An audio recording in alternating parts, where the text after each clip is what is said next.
Orang kaya, karirnya sukses, pinter, selebriti stres, bahkan sampai bunuh diri tidak sedikit kan. Sementara yang nggak terkenal, biasa-biasa saja banyak juga. Jadi sakit yang kayak gini, itu tidak peduli dengan harta, strata sosial, ekonomi. Solusinya ada dua jenis, solusi temporer dan solusi permanen. Solusi temporer itu sangat praktis. Healing, piknik, ke puncak, ke gunung. Gitu udah selesai, balik lagi ke rumah. Habis itu menghadapi masalah baru lagi, masalah lama belum selesai, dan seterusnya. Nah, stres lagi. Nah, itulah namanya solusi temporer. Yang satunya adalah solusi permanen. Tidak bisa instan, tidak bisa praktis, langsung sembuh, tidak bisa. Tapi efeknya permanen gitu. Manusia itu nasib satu tubuh itu tergantung pada kolbu. Kolbu itu ada di dalam jiwa ya. Itu menjadi kunci untuk menyehatkan yang lain-lainnya. Nah, menyehatkan jiwa itu gimana? Kalau anatomi badan, fisik kita relatif udah tahu semuanya lah teman-teman ya. Ini potret dasar dulu dalam jiwa itu fa'alhamaha fujuruha wa taqwaha.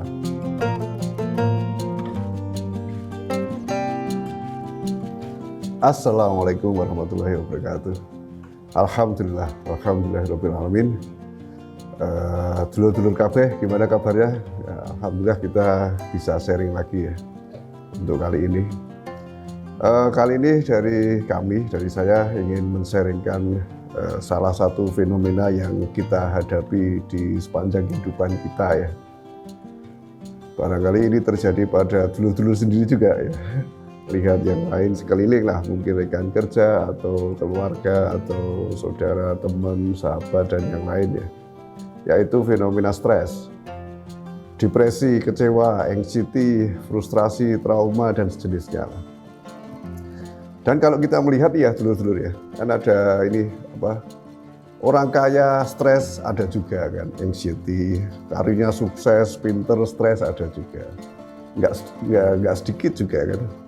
Orang yang kekurangan hartanya, mohon maaf, miskin, fakir, stres, banyak juga kan gitu.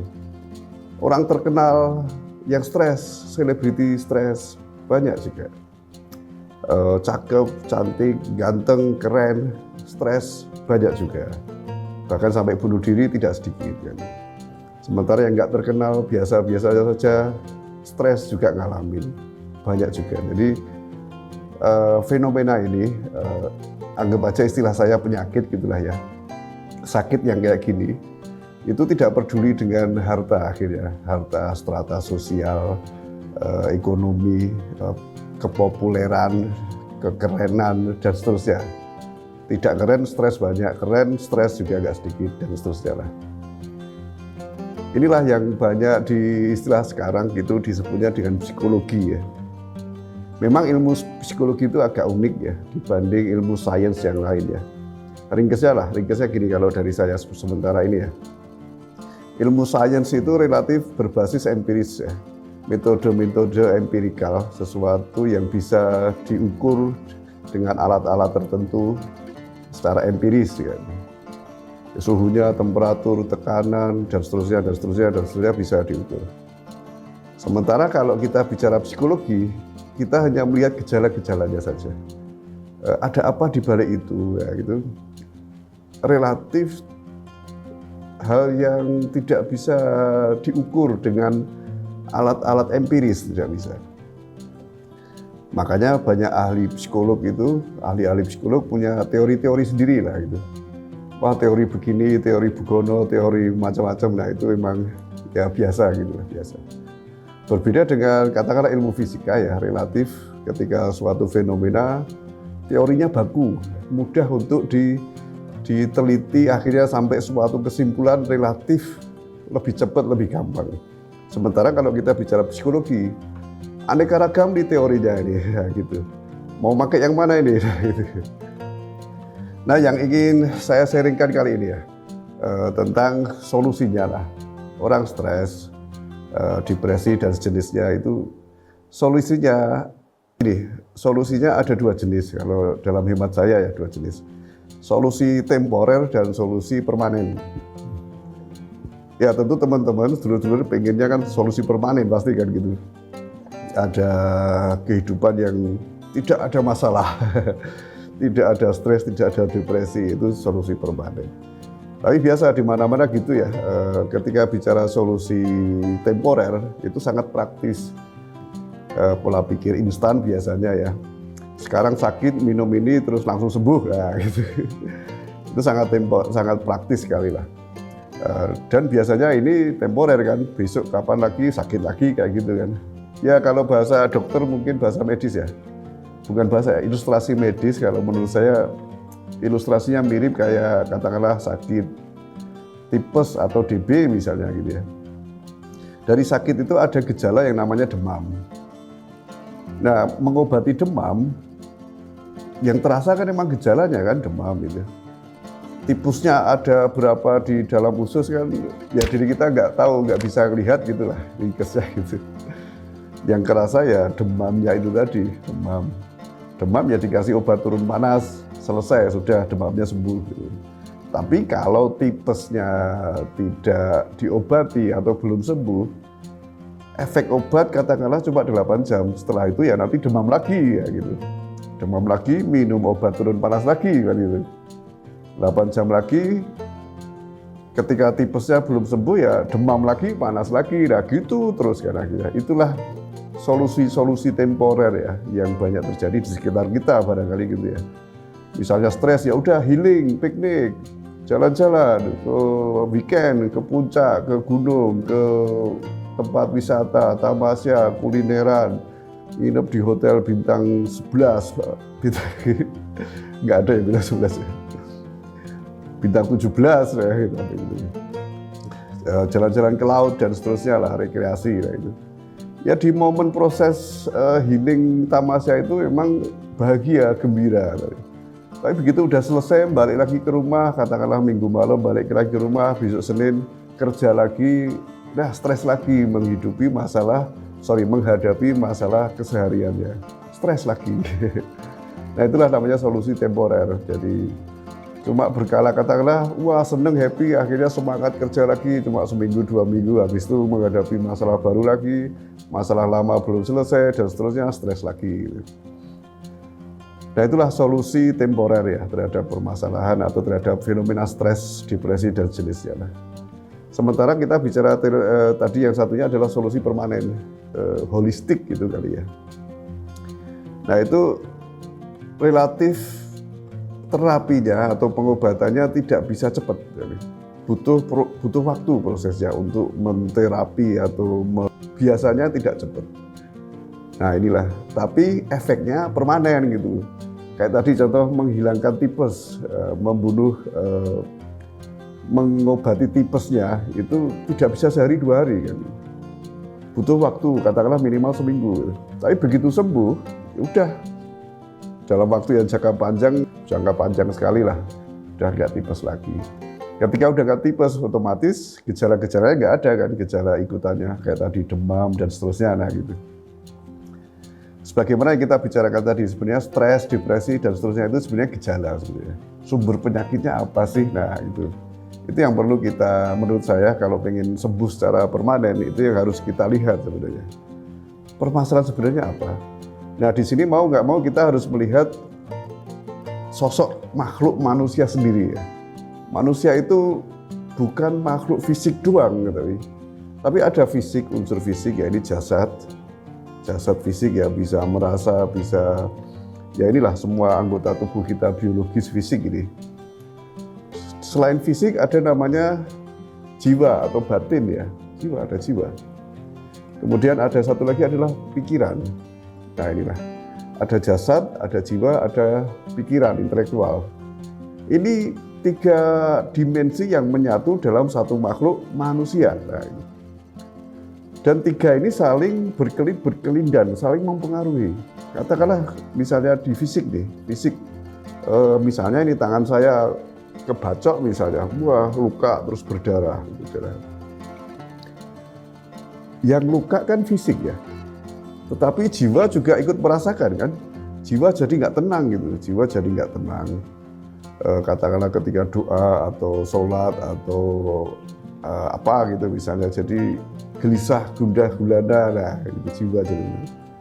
Pikiran juga sama, pikiran terpengaruh juga kan, ketika ada permasalahan misalnya ngerjain ujian atau ngerjain tugas, jadi kurang fokus, tidak bisa konsentrasi dan seterusnya. Padahal yang kena sakit adalah jasad kan, fisik. Tapi mempengaruhi dua aspek yang lain. Demikian juga sebaliknya, ketika batin atau jiwa kita ada masalah dalam arti terluka lah, ada luka atau ada cacat atau ada yang kurang pas gitu. Nah, pengaruh ke fisik juga, makanya mungkin teman-teman suka dengar ini ya, wah sakit ini karena banyak pikiran, nah misalnya kayak gitu. Wah sakit itu karena kayak gitulah, banyak pikiran yang dan seterusnya. Nah itu memang ada unsur itu, ketika jiwa dalam tanda petik kurang sehat, jiwanya kurang sehat, itu pengaruh ke fisik. Dan yang ketiga adalah pemikiran tadi, pikiran. Ya ada intelektual atau pikiran, ada jiwa, ada fisik. Nah, manusia itu ada 3 kesatuan itu yang tidak bisa dipisah. Makanya stres itu adalah salah satu gejala. Penyakitnya di mana ini? Ya, penyakitnya kebanyakan adalah masalah di jiwa. Fisiknya nggak masalah kan, banyak orang fisiknya sehat, fisiknya bagus, ekonomi bagus dan seterusnya, tapi ketika jiwanya dalam tanda petik ada kurang sreg ya, kurang sehat 100%, ada yang geser sedikit apanya entah itu ya, akhirnya stres tadi lah. Termasuk pemikiran akhirnya juga jadi kurang bisa fokus, terus cara berpikir barangkali bisa salah kan, bisa fatal mungkin malah gitu ya. Nah ini pertama ada itu ya, jadi kok dimensi manusia, istilah saya lah, dimensi manusia ada 3 ini. Makanya harus integral dan holistik untuk pengen supaya sehat semuanya. Dan biasanya sumbernya adalah dari jiwa sebenarnya. Kalau bahasa sistem itu mungkin laptop misalnya, laptop ini ada yang fisik-fisik adalah hardware kan, hardware. Terus hardware sendiri bisa bekerja kan ada software-nya. Terus semuanya ini bisa bekerja karena ada listriknya, ada energi. Nah, 3 ini saling terkait kan. Ketika ada masalah di listrik juga software dan hardware-nya juga jadi ikut masalah kan. Ketika ada masalah di hardware juga sama kan. Akhirnya masalah saling mempengaruhi performa masing-masingnya. Nah, manusia sama lah. Ada fisik, jiwa, dan pikiran. Performa masing-masing itu, peran masing-masing itu bekerjanya akhirnya tidak bisa optimal ketika salah satunya ada masalah. Nah, stres itu hanya gejala saja, stres, depresi itu gejala saja. Biasanya ada akumulasi biasanya ya. Ada permasalahan jiwa yang ini mungkin 1%-nya kurang pas, kemudian mempengaruhi kondisi fisiknya yang 2%-nya apanya jadi sakit, dan fisik yang sakit akhirnya mempengaruhi lagi jiwanya yang bagian mana lagi dan seterusnya. Nah, kira-kira gitulah gambarannya, saling berkelit-berkelindan. Bagaimana solusinya? Nah, solusinya menurut saya solusi holistik memang. Kesemuanya, keseluruhannya, dan itu tidak bisa instan, tidak bisa praktis langsung sembuh, tidak bisa. Tapi minimal itu tadi, startnya adalah start yang bagus dengan fokus kepada jiwa. Kalau istilah di hadisnya, salah satu hadis dari Rasulullah itu kan, manusia itu nasib satu tubuh itu tergantung pada satu onggok unsur, yaitu kolbu. Nah, itulah kolbu itu ada di dalam jiwa ya. Nah, ini masalah jiwa akhirnya. Jiwanya sehat berdampak pada tadi pemikiran dan fisik yang sehat gitu loh. Fisik yang optimal dalam batasan masing-masing ya, karena fisik metabolisme orang juga beda-beda, punya optimalisasi masing-masing. Nah makanya dalam kita fokus ke jiwa ini, ringkesnya gini ya teman-teman menurut saya ya, meriset, menyehatkan jiwa itu menjadi kunci untuk menyehatkan yang lain-lainnya. Nah menyehatkan jiwa itu gimana? Gambarannya gini, kita melihat anatomi jiwa itu sendiri ya. Kalau anatomi badan, fisik kita relatif udah tahu semuanya lah teman-teman ya. Ada otak, ada jantung sebagai pernafasan, ada sistem pencernakan untuk mengolah makanan, ada sistem tulang, sistem otot, dan seterusnya, itu fisik ya. Yang mana ini saling mempengaruhi juga kan, sistem-sistem yang seolah-olah mandiri tapi saling bergantung dan saling mempengaruhi. Jantung misalnya bisa bekerja kalau ya ada otot misalnya. Otak misalnya, otak bisa bekerja kalau ada suplai darah, suplai oksigen, dan seterusnya. Otot, tulang, dan seterusnya lah, semuanya ini sistem-sistem yang saling mempengaruhi. Nah, tiga ini mirip ya, tadi jasad, jiwa, dan pikiran ya. Dalam jiwa sendiri kurang lebihnya mirip. Kalau gambaran sederhana mungkin gini teman-teman ya. Dalam jiwa itu, ini potret dasar dulu. Dalam jiwa itu fa'alhamaha fujuruha wa taqwaha. Di dalam jiwa itu Allah sudah menginstalkan, fa'alhamaha mengilhamkan, itu bibit fujur dan bibit takwa. Jadi jiwa manusia itu, semua jiwa ya, semua manusia ini, nggak peduli siapapun, ada bibit ini, bibit fujur yaitu bibit liar, bibit bedal kalau bahasa Jawa nih. Bibit liar, bibit ringkesnya jelek lah, ringkesnya ya. Sebenarnya nggak sepenuhnya, tapi untuk disederhanakan dulu ringkesnya jelek. Dan ada bibit takwa, yaitu bibit terpelihara, terjaga. Nah itulah dua bibit ini, dua potensi ini ada dalam jiwa manusia. Semua manusia ada. Nabi Muhammad juga punya dua bibit ini. Nabi Adam, semua nabi juga punya bibit ini. Dan sama penjahat-penjahat besar, misalnya katakanlah Fir'aun, Namrud juga punya bibit takwa juga sebenarnya di dalam jiwanya kan gitu. Akhirnya di dalam jiwa tadi ada bibit takwa dan ada bibit fujur. Yang mana ini yang akhirnya bisa berkembang dan dominan ya. Nah itulah akhirnya nasib jiwa tersebut. Ketika bibit fujurnya yang akhirnya berkembang dan mendominasi jiwa, akhirnya jiwanya jadi tadi dalam tanda petik sakit ya. Jiwa sakit, akhirnya pengaruh ke fisik juga, pengaruh ke pemikiran, nah, kurang lebih gitu ya. Dan sebaliknya ketika bibit takwanya yang mendominasi jiwa, akhirnya jiwanya sehat. Jiwa sehat ya akhirnya insya Allah body atau fisiknya sehat, pemikirannya juga sehat, optimal. Gitu. Nah kurang lebih anatomi dasarnya itu ya, anatomi dasar. Memang ini salah satu, ya kalau bicara agak detail memang agak rumit sedikit lah, tapi kita sharing pelan-pelan kita sederhanakan dulu teman-teman ya. Dan dalam jiwa itu tadi ada namanya kolbu ya, ibarat mobil, ada satu ruang namanya ruangnya sopir.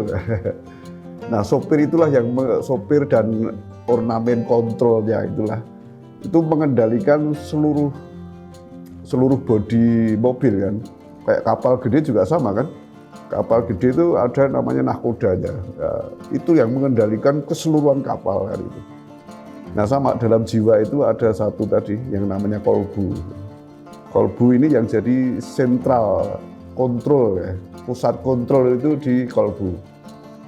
Segala keputusan manusia itu munculnya dari kolbu. Dan sama ya tadi kolbu itu dilingkupi tadi. Ketika dilingkupi kondisi jiwa, ketika jiwanya didominasi oleh bibit fujur, makanya keputusan kolbu tentu mengarah pada yang liar, yang jelek, yang ini, ya, gitu ya. Dan sebaliknya, ketika didominasi oleh bibit takwanya, makanya dia keputusan kolbu akhirnya menuju yang kebaikan, kebersihan, dan seterusnya lah. Nah mungkin sedikit lagi tambahan ya, dalam jiwa itu ada fitur-fitur yang barangkali kita sudah populer juga kenal ya, ada katakanlah cita-cita, keinginan, ada khayalan, ada imajinasi, ada emosi, ada dan sejenisnya itu. Nah itu fitur-fitur dalam jiwa manusia. Kalau jiwa manusia tadi bibit fujurnya yang dominan, maka fitur-fitur tadi juga mengarah pada yang fujur, pada yang liar, pada yang jelek gitu. Tapi ketika bibit takwanya yang dominan, maka fitur-fitur tadi mengarah pada yang baik, yang lurus, yang bersih gitu. Misalnya contoh gini, contoh sederhana ya. Masalah hobi dulu ya. Misalnya contoh saya ini nggak seneng mancing gitu, dan melihat orang mancing itu enaknya di mana sih kan nggak ngerti saya itu. Dan itulah yang namanya kesenangan ya, excitement. Nah itu beda-beda orang kan beda-beda. Dalam jiwa sama tadi ya, ketika dominan bibit fujurnya, maka hal-hal yang ke arah kejelekan, keliaran tuh, kesenangan itu dia menikmati gitu. Tapi sementara ini di sisi yang lain kayak gitu, ketika manusia-manusia atau kita-kita yang bibit takwanya mendominasi jiwa, akhirnya senangnya pada hal-hal yang lurus, yang bagus, yang baik, nah kayak gitu. Kesenangannya akhirnya menuju ke sana, cita-citanya juga cenderung ke sana, nah kayak gitu. Makanya yang dominan unsur utama dalam jiwa, mempengaruhi kondisi jiwa adalah tadi ya, bibit fujur atau bibit takwa. Semua manusia ada. Makanya ada maksud saya ada berita yang dikisahkan kepada kita. Rasulullah kan dibuka dadanya, bibit-bibit fujur tadi dikeluarkan, sehingga bibit fujur di dalam jiwa Rasulullah tidak bisa berkembang ya, gitu. Sehingga yang muncul dari beliau adalah memang cenderung kepada kebaikan, cenderung pada hanif lurus, cenderung pada kebersihan dan seterusnya lah. Nah itu gambaran anatomi jiwa kita, dan tadi ya dimensi manusia ada 3 tadi, yang pokoknya ada di dimensi jiwa, di aspek jiwanya. Jiwa itu sendiri ya itu ya dominan ada 2, bibit fujur dan takwa. Itu mana yang dominan, nah itu yang mempengaruhi kondisi jiwa. Sehingga kalau kita pengen tinjau lebih lanjut ya, coba kita fokus pada jiwa ini. Penyakit itu ada di situ. Ya itu semua insya Allah sudah dikabarkan dalam Al-Quran. Sebagai contoh salah satu ayat misalnya ini teman-teman barangkali dulu udah hafal ya, surat Al-Ma'arij misalnya ya. Innal insana khuliqa halu'an. Jadi sesungguhnya manusia itu diciptakan bersifat keluh kesah. Nah, jadi keluh kesah itu udah ada pada semua jiwa manusia gitu. Keluh kesah.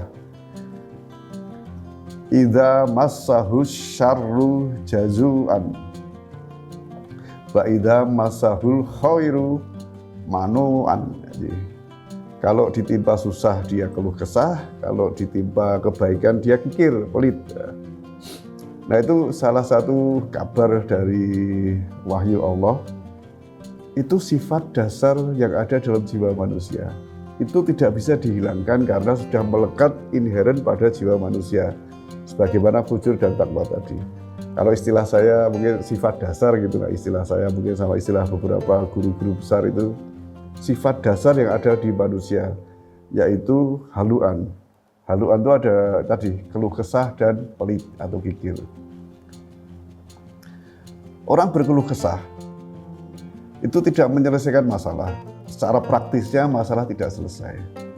Nah makanya di Al-Quran Allah tidak hanya mengkabarkan penyakitnya, tapi juga mengkabarkan terapinya atau mengkabarkan obatnya.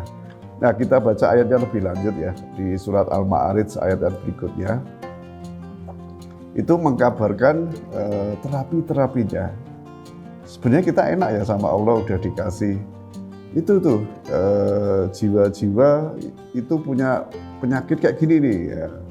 Haluan, jazuan, manuan. Kalau ada penyakit itu terapinya ini nih. Nah, kalau di ayat berikutnya dikatakan ilal musallin, kecuali orang-orang yang sholat. Nah, sehingga kita melihat bahwa sholat itu punya fungsi menterapi jiwa yang keluh kesah, nah, gitu. Salah satu fungsi Quran.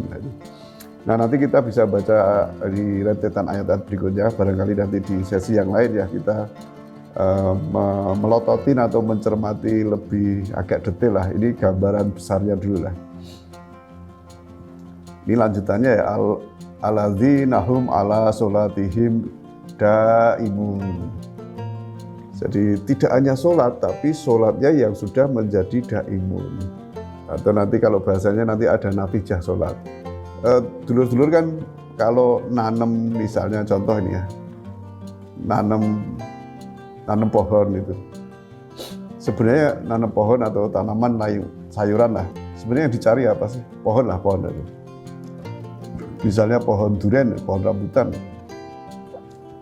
Nanam pohon itu yang dicari apanya misalnya? Dicari pasti buahnya kan, kira-kira gitulah. Mangga, durian, kurma, rambutan misalnya. Nah, itulah istilah saya itu natijah lah, kalau bahasa saya lah, natijah. Itu buahnya. Jadi kita nanam pohon durian sebenarnya nyari buah durian ya kan, nah gitu. Nah, buah durian itulah namanya natijah.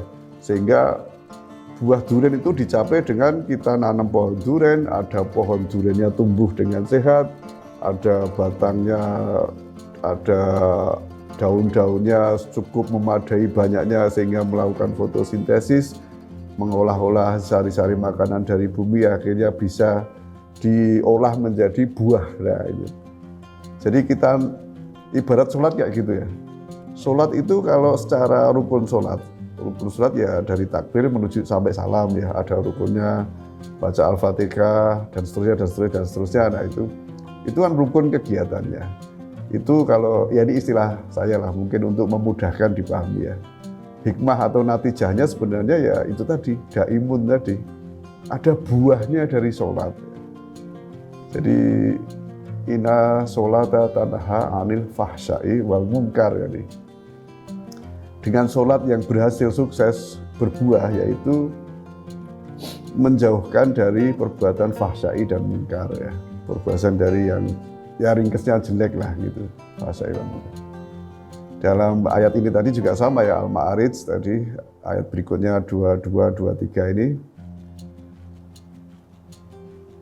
Sholat itu salah satu buahnya itu menterapi jiwa, jadi jiwanya lebih sehat, sehingga tadi bibit penyakit haluan, jazuan, manuan hilang atau minimal mengecil atau tidak mendominasi jiwa kita. Sifat bibit itu tidak mengotori jiwa kita ya dengan suksesnya sholat. Nah, suksesnya sholat gimana sih? Nah, mungkin kapan-kapan insya Allah kita ngobrol tentang itu juga. Ya. Mungkin ini satu lagi ya tentang ayat berikutnya ketika di surat Al-Ma'arij ini. Itu juga dikabarkan waladina fi amwalihim haqqul ma'lum. Jadi meninfakkan hartanya, amwalihim, hartanya ya. Jadi hartanya memang tidak untuk dirinya sendiri, tapi ada alokasi untuk orang lain. Ya kalau bahasa sederhananya zakat infak sedekah lah, mungkin bahasa praktisnya sementara bisa dianggap gitu. Jadi orang sholat dan berzakat infak sedekah, nah itu. Ini salah satu kalau menurut ayat ini punya fungsi peran menyehatkan jiwa. Gitu. Jadi bukan sekedar apa ya? Bukan sekedar amal pahala, bukan sekedar itu. Amal pahala iya dapat, jiwanya tambah sehat. Nah, inilah luar biasanya wahyu Allah, kalam Allah, panduan dari Allah itu gitu. Tidak hanya dapat pahala dan tidak hanya dapat pahala balasan yang luar biasa, tapi efek ke jiwa kita lebih sehat. Gitu. Dengan salah satu contoh ya, zakat lah, salah satu zakat. Zakat itu apa sih? Untuk membersihkan diri kita kan. Salah satunya adalah membersihkan jiwa. Jadi dalam jiwa itu ada kotoran-kotoran. Nah, kotoran tadi banyak ya. Kita tadi bicara yang sederhana dulu lah. Poin pokoknya ada bibit fujur sama tadi sifat haluan, jazuan, manuan, itu katakanlah kotoran itu. Nah, itu dibersihkan dengan salah satunya zakat punya peran membersihkan jiwa itu tadi. Nah, nanti ada ayat berikutnya sebagai langkah-langkah terapinya. Ya insya Allah ini panduan dari Allah ya untuk kita semua. Silahkan para psikolog berteori-teori, silahkan. Dan kita semua umat Islam juga silahkan mengembangkan ilmu, tapi jangan lupa panduan yang sudah jelas fix dari Allah. Sudah jelas pasti akurat. Nah, gitu. Jelas pasti. Kalau toh ada salah, barangkali kitanya yang salah memahami. Termasuk saya juga, barangkali saya ada salah memahami atau salah yang lain-lain. Silahkan ya, saya mohon diluruskan, ditausiah, ya, kurang lebih seperti itu. Nah mungkin gitu dulu yang ingin saya sharingkan dari saya untuk kali ini, dulu kabeh. Moga-moga bermanfaat dan insya Allah kita akan sharing lagi di sesi yang lain. Wabillahi taufiq wal hidayah. Assalamualaikum warahmatullahi wabarakatuh.